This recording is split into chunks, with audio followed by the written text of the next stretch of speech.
Wala na bang halaga ang mga pangako mo? Kulang pa ang iyong mga dahilan. Alam kong iba na ang tinitibok ng puso mo.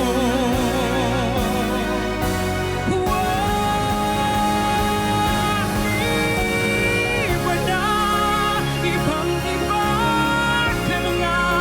Wala nang halaga ang mga pangako mo.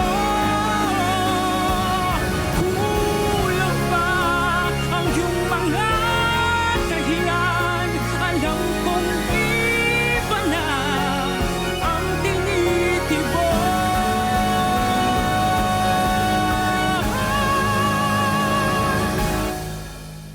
ng puso mo.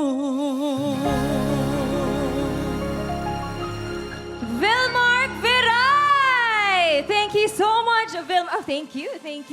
Vilmark, patanong ko lang, anong feeling na nakanta mo yung classic na love song na yan sa harapan mismo ng ating icon na si Mr. Renz Verano?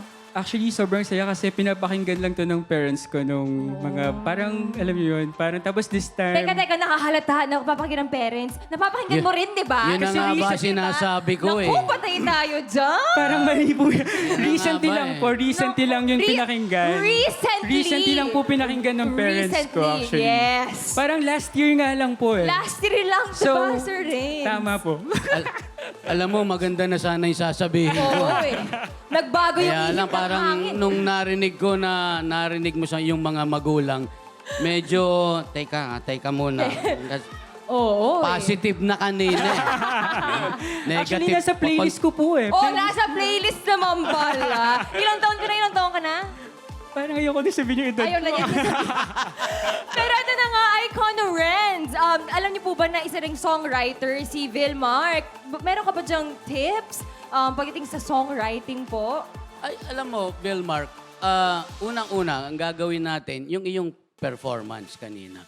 Alam mo, ayokong kitang panalunin dahil pag ikaw ang nanalo, paano kita sasabayan? Ayun lang. Diba? Napakahirap nung verse. Alam mo, kilala ko yung, yung nag-areglo ng mga boses na yan.